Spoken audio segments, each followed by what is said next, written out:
নেশাখোর দুটো কোথায়? ঘুম ভাঙেনি এখনো? তুমি আর রাগারাগি করো না। একে তোমার হাই ব্লাড প্রেশার, তার উপর কাল সারা রাত দু চোখের পাতা এক করোনি। Good morning mom. Morning. Good morning dad. একা কেন? তোমার গুরুদেব কোথায়? গুরুদেব? কে গুরুদেব? কেন? যে তোমাকে উঠতে বসতে পরামর্শ দেয়, কিভাবে গোল্লায় যাওয়া যায়, কিভাবে বাপের মুখে চুনকালি দেওয়া যায়। Dad please not now. সকাল সকাল শুরু করো না তো। শুরু করবো না মানে? তুমি সারা রাত বেলেল্লাপনা করে বেড়াবে আর আমি কোনো কথা বলতে পারবো না কেন? আমাকে বলতে দাও মায়া, এতবার বেড়েছে তোমার। দাদার পাল্লায় পড়ে একেবারে ধরাকে সরা জ্ঞান করছো। একবারও ভেবে দেখলে না যে দাদার বুদ্ধিতে তুমি চলছো, সে নিজে কতটা গোল্লায় গেছে। দিন রাত একটা সস্তার মেয়েকে নিয়ে ফুর্তি করে বেড়াচ্ছে। Mind your language dad.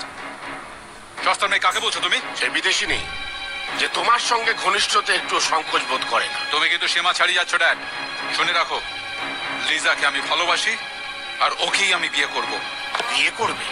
তুমি ভাবলে কি করে ওরকম একটা মেয়েকে আমার বাড়ির বউ করে আনবে? আরে শোনো, এটা একটা ভদ্রলোকের গৃহস্থ বাড়ি, প্রচ্ছব করার আর ফুর্তি করার জায়গা নয়। আমার বাড়িতে থাকতে গেলে আমার মতো করে থাকতে হবে। আমার বাড়ি রোজ এক কথা শুনতে শুনতে কান আমার পচে গেছে। থাকো তোমার ওই বাড়ি নিয়ে। আজ থেকে এই বাড়ি তোমার ছেড়ে আমি চললাম। দাদা শোন শোন শোন, তুই মাথা গরম করিস না, একটু বোঝার চেষ্টা কর প্লিজ বাবা। না মা, অপমানিত হবার একটা সীমা আছে। কি ভেবেছে নাকি যা বলবে মাথা পেতে নিতে হবে? শোনো, যে বাড়িতে লিজার জায়গা নেই সে বাড়িতে আমারও জায়গা নেই। ওর যখন অত জেদ তখন ওকে যেতে দাও। দুদিন বাদেই বুঝবে কত ধানে কত চাল হয়। এবার খুশি তো? এটা তুমি কি করলে? তোমার জন্য ছেলেটা বাড়ি ছেড়ে চলে গেল। একদম চুপ, সব তোমার জন্য হয়েছে, সব দোষ তোমার। দেখতে পাচ্ছ কি শিক্ষা দিয়েছো ছেলে মেয়েকে? দিনকে দিন যা নয় তাই করছে। সিগারেট, জুয়া, মদ, নাইট ক্লাব। মায়ের শাসন থাকলে হয় সব? কি বললে? আমার শাসনে ওরা সাহেব হয়েছে? আমাকে শাসন করতে দিয়েছো তুমি কোনোদিন? কি বলতে চাইছো তুমি? 26 বছর ধরে তুমি যা চেয়েছো আমি তাই করেছি, তুমি যা বলেছো আমি তাই শুনেছি।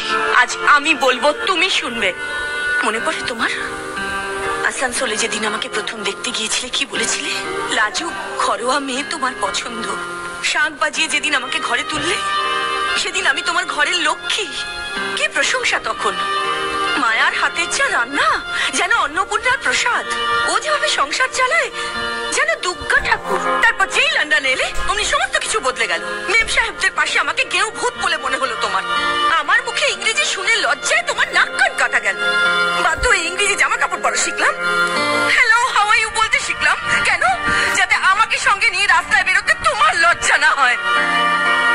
যে নিজের বউকে মেম সাহেব বানাতে উঠে পড়ে লাগে, তার ছেলেমেয়েরা সাহেব হবে না? আর যখন সমস্ত কিছু হাতের বাইরে চলে গেছে তখন তোমার টনক নড়লো না? কিছু করার নেই, অনেক দেরি হয়ে গেছে, অনেক দেরি হয়ে গেছে। কিচ্ছু দেরি হয়নি রনু, কিচ্ছু দেরি হয়নি। এই যে তুই তোর ভুলটা বুঝতে পেরেছিস, এটাই বা কম কি? ভুলের শুরু তো আজ থেকে নয় রে। মায়া ঠিক বলেছে, সবকিছুর জন্য আমি দায়ী। এদেশের সঙ্গে পাল্লা দিতে গিয়ে ছেলে মেয়ে দুটোকে আধুনিক হওয়ার ঘোর দৌড়ে ছোটাতে শুরু করলাম। আর যখন ভুল ভাঙলো তখন লাগাম হাতের বাইরে বেরিয়ে গেছে। আর কিচ্ছু করার নেই। ছোটবেলায় মা বলতো রুনু দেশের মুখ উজ্জ্বল করবে, শেষে আমি দেশটাকে ভুলে গেলাম। এখন আর এসব কথা ভেবে মন খারাপ করিস না, দাঁড়া না, সব ঠিক হয়ে যাবে। কি করে ঠিক হবে এই মাংস? ছেলেটা তো চলেই গেছে, এবার মেয়েটাও যদি উচ্ছনে যায় তাহলে যে আমি হেরে যাবো রে। যেভাবে হোক আমাদের এনাকে। রনু, রনু তোর প্রবলেমটা এখানে সলভ হবে না। তোর সব প্রশ্নের উত্তর লুকিয়ে আছে ইন্ডিয়াতে।